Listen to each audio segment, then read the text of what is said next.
その後、アドラーは特進クラスの生徒たちに午前いっぱいの課題を与えると、アルエットを増加室から連れ出した。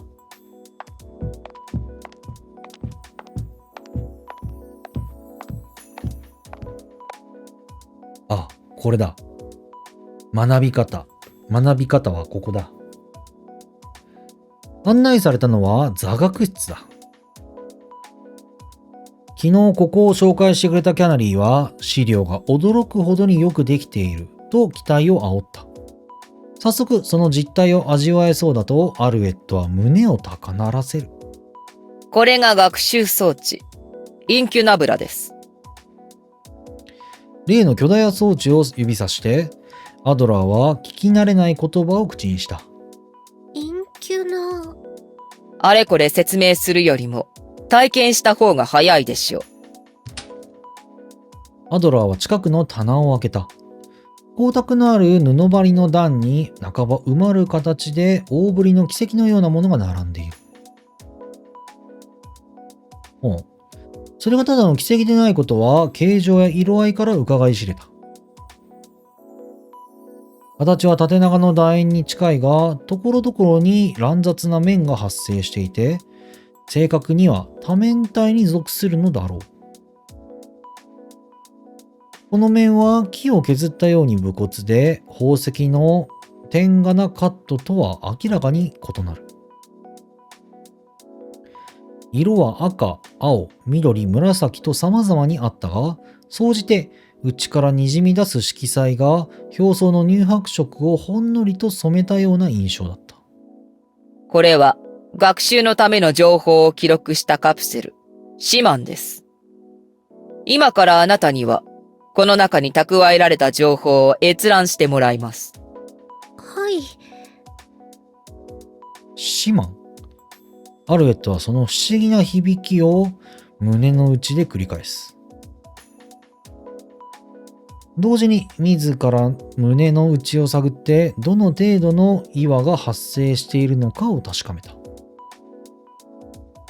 どうやら情報を記録した媒体という概念は目新しいものではないが、淡く光る種という外観には馴染みがない。そんなバランスらしい。アドラーはシマンのうちの一つを手に取ると巨大な装置へと歩み寄った。流線形の先端に専用の穴でも開いていたのか、小気味よい音を立ててシマンが吸い込まれる。アドラーがさらに操作すると巨大な装置の片翼が開いた。中には柔らかそうなクッションが敷き詰められている。なんとなく予想していた通り、やはり寝転んだ状態で格納される装置らしい。促されるままアルエットは身を横たえた。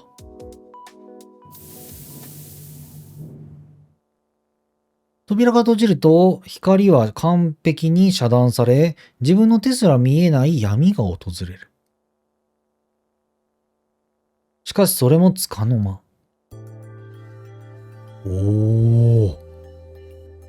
突然アルエットの眼前に真紅のバラがメイデンが現れた。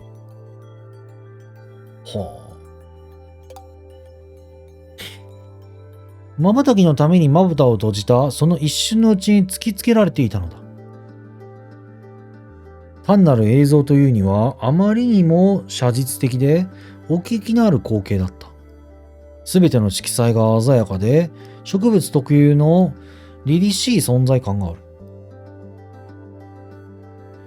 そればかりかとアルエットは深く息を吸う。鼻孔の奥をくすぐるものは中庭の花壇に漂っていた濃密な香りではないか。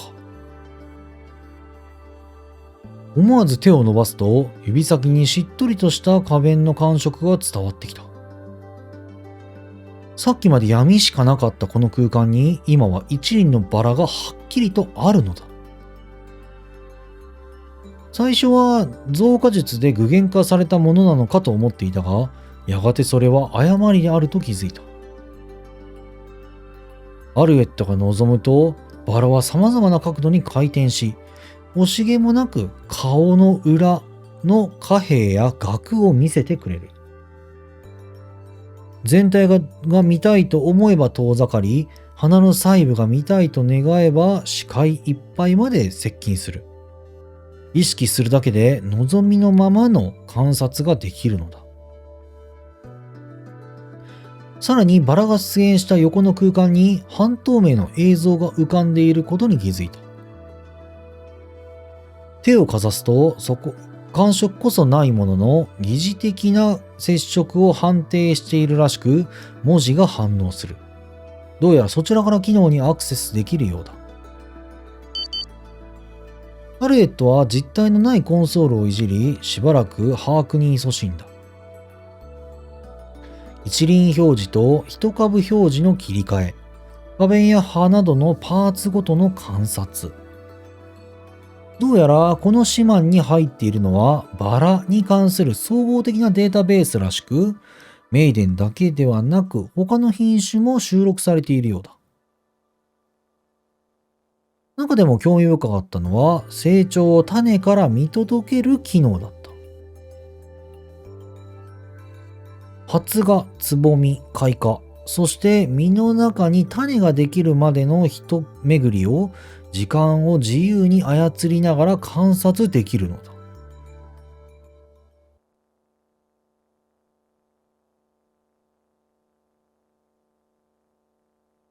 夢中になって眺めていると、急激にバラの姿が描き消え、視界は黒に閉ざされた。暗闇の一角が崩れ光を吐き出す。アルエットが把握を終えた頃は読み計らって、アドラーが外から動作を終了させたのだろう。どうでしたか？驚きました。本当にそこにあるみたいで。そう。このインキュナブラで学べるのは体感です。図鑑では得られない手触りや匂いを直接感じることができます。なるほどね。体感は確かに。そうか。知識は図書館にいっぱいあるけど、体感はそこにないものだし、あとバラ以外は、増加かしてはいけないっていう決まりがあるから、そうか。ここで学ぶしかないんだ。でもこんだけのものがあるのに、ロビンはなんでやるんだろう。兵所恐怖症ってわけでもないのに。アドラーはシマンの並ぶ棚を目線で指す。あちらの棚に並ぶシマンには、バラだけではなく、様々な植物のデータが蓄えられていますし、授業が進めば別の分野の情報を引き出す機会も増えるでしょう。キャナリーから聞いたところによると、初年度の学習課程としては、造園の他に服飾や機械があるそうだ。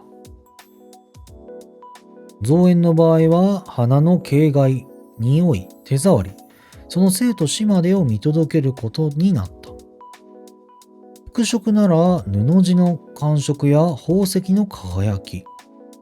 機械なら造形や駆動を学べるということだろうか。ハルエットは感心しながら装置から出たが、地に足をつけた瞬間、強烈なめまいに襲われた。お、3D 酔いだ。インキュナブラの体感は精密ですが、その分五感を消耗させます。片っ端から見ていけばいいというものではありません。知識を得るためのものというより、増加の完成度を補うためのものと考えるといいでしょう。わかりました。アドラーは増加室へ戻るよう促したが、アルエットはこのままインキュナブラを使いたいと願い出た。今増加室に戻ってもバラの出来が良くなるとは思えない。もう少しメイデンについて学びたい。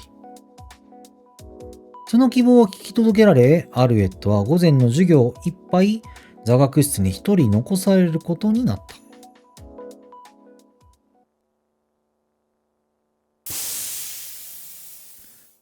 めまいからの回復を待って再びインキュナブラの中へ入る。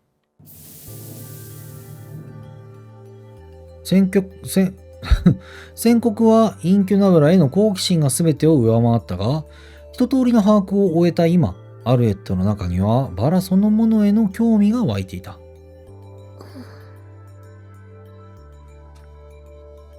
増加室で作った不出来なバラを頭に思い浮かべながら丹念に眺め回す。曖昧だった部分を補完すれば次からはもっと綺麗に咲かせられるはず。いつの間にかそんな意欲が生じていた。そうして夢中になって観察するうち、アルエットは不思議な陶酔を覚えた。また酔ったのかと思ったが、宣告のめまいとは違う感覚だ。わけもわからぬまま意識が混濁し、五感がスーッと遠くなる。酸欠かな？バラ。違った。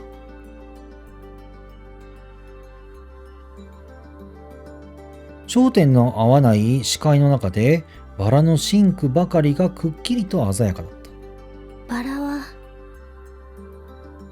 メイデンは、他のどんな花よりも綺麗で、きっと喜ばれるはずだから。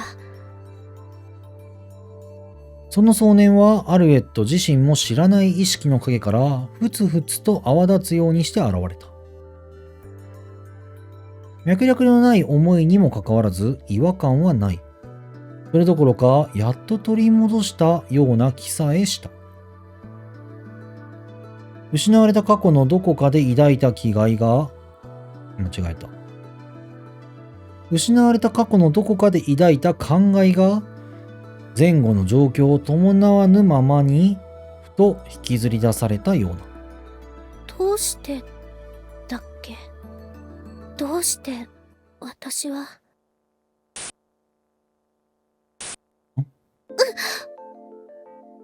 今のルクじゃね？視界が明滅する。その瞬間、稲妻に照らされたように脳裏に焼き付いた光景があった。どんな場面で誰がいたかはわからない。詳しく思い返そうとするほどに崩れていく。ただ一つかろうじて残されていたのは窓辺に生けられたバラだった。色あせ、ざらつき、物の境界が曖昧になった混沌の景色の中で、この鮮やかな赤だけが際立っていた。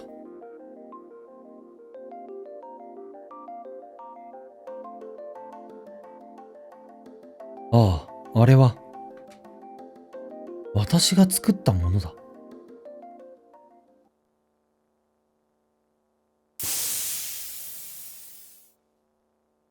我に返ると、アルエットは無我夢中で操作をし、インキュナブラから飛び出す。今のは、何？アルエットは早金を打つ胸に手を当てながら、今しがたの現象を思い返す。バラを観覧していたら、鮮やかな赤という色彩をきっかけにしてか、知らない映像が蘇った。そしてアルエットの中にいる知らない誰かは確かにこう言ったのだ。あれは私が作ったものだ、と。もちろんそんなはずはない。アルエットが増加術という技術を知ったのはつい昨日のことなのだから。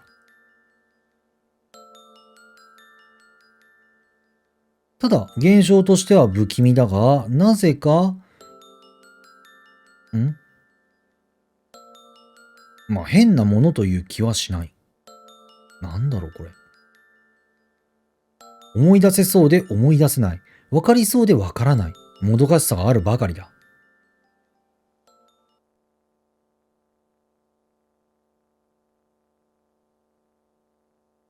午後の授業が終わり、昼食をとる。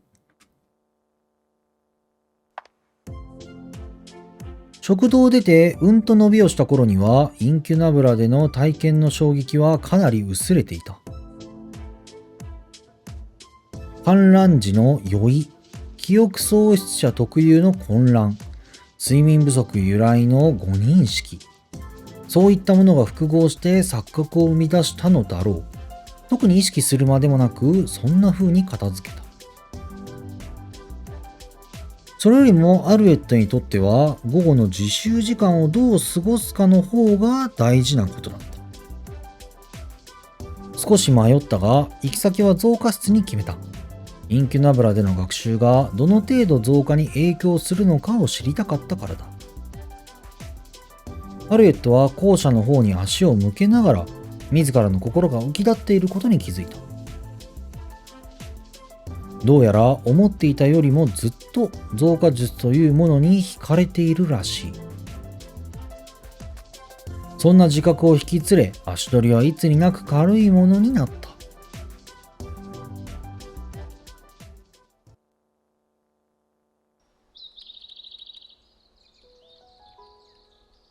おー。ほら、二人だ。もうこっちも二人や。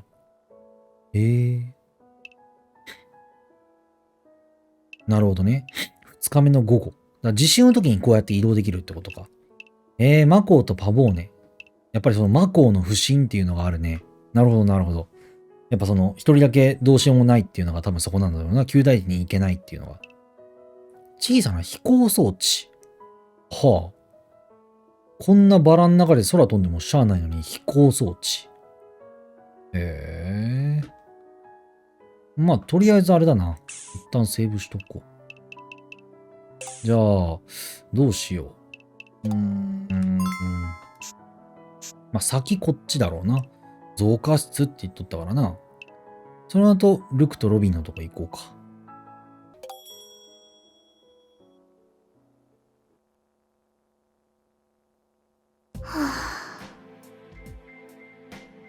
乙女の玉座に座したマコはガラスドームに生まれたバラを見て深いため息をついた。増加している間から自信はなかった。全体を整えようとすれば細部が大ざなりになり、細部にこだわろうとすれば全体が歪む。なるほどね。それは増加術につきものの混乱ではあるが、マコはいつまでたっても克服できないままだった。新しい成果物も案の定今までと同じようにバランスを欠いた出来だ。ここにいたんだ。パボーネ。ドアが開き友人が顔を出す。マコは深い自責に沈みそうな心を引き戻してなんとか笑顔を浮かべた。どんな感じ？その問いに答える余裕はなかった。マコは黙りこくったままガラスドームの中のバラに分解処理を施す。作れば作るほど出来が悪くなっていく気がするわ。学んで実践するうちにどんどん像がぼやけていくような。きっと考えすぎなんだよ。マコは真面目だから。みんながたやすくできていることなのに、私だけ。どうしてバラなんだろうね。パボーネがぽつりとつぶやいた。赤みを帯びた紫色の瞳が空のガラスドームを見つめて凄められている。アルエットが適正検査で咲かせた花、綺麗だったよね。バラ以外の花が作られるの久しぶりに見たよ。あんたはできない子なんかじゃないよ、マコ。だってバラ以外はあんなに綺麗に作れるじゃない。そんなことはあるんだ。悪いものがあるとすれば、それはマコではなく課題の方。パボーネはそう主張したいようだ。その気持ちは嬉しいが、意見としては無邪気に過ぎる。マコはなるべくやんわりと言い返した。でも、求められているのはバラなのよ。形状が複雑だから実力を測りやすいし、多くの人に好まれる花でもある。何よりあの品種は、もう増加術でしか存在し得ないものと聞いたわ。メイデンとしては避けては通れない課題よね。だから私、きちんと作れるようになるまで頑張らないと。パボーネはマコの言い分に納得したようだ。ただ別に気がかりか生まれたように顔を曇らせる。無理はしないでね。あんたのそういうところ、すごく好きだけど。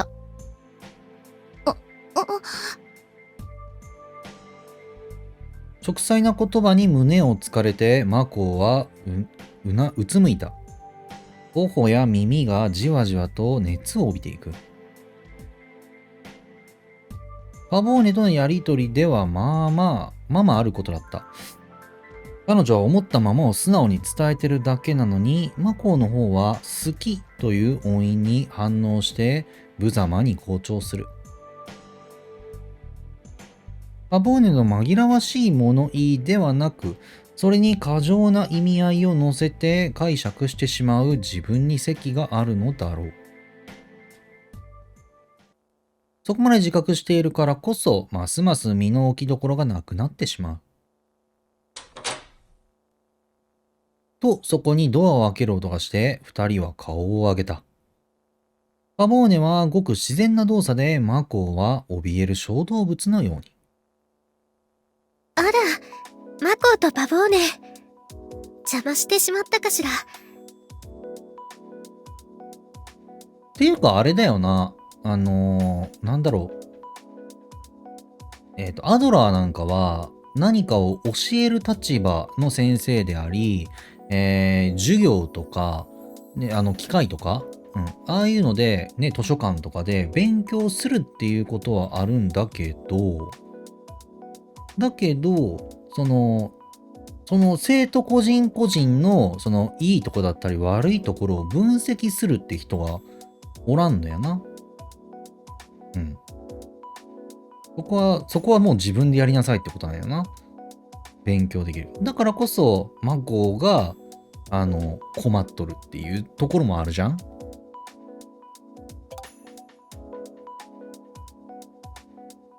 声をかけてきたのはアルエットだった。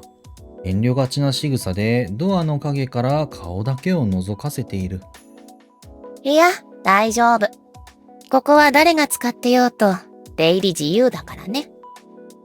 そうよ。それに、もう移動しようと思っていたの。マコーはまとわりつくもやを振り払うように思い切りよく立ち上がった。そうなの？ええ、インキュナブラを使わせてもらおうかと。多分今なら誰もいないし、二人で使えるんじゃないかしら。そう、ならちょうどよかった。マコーは意欲的に扉へ向かう。一方、パボーネは気乗りしない様子であくびをした。今退屈な装置を使って起きてられる自信がないよ。口ではそう言いつつも、足の方はマコーに続いて歩き出している。気が乗らないのなら他の手段で自習してもいいのに、パボーネはいつもこうだ。鳥のヒナのようにマコーの後ろをついて回ろうとする。昼寝なら他の場所でどうぞ。マコーは何とも言えないくすぐったさを覚えながら、そういう軽口を叩いた。二人を見送ると、アルエットは早速乙女の玉座にかけて目を閉じた。インキュナブラで凝視した赤いバラの像をまぶたの裏の暗闇に描きながら。ではこれの後処理の仕方とか教えてもらってなくない？大丈夫？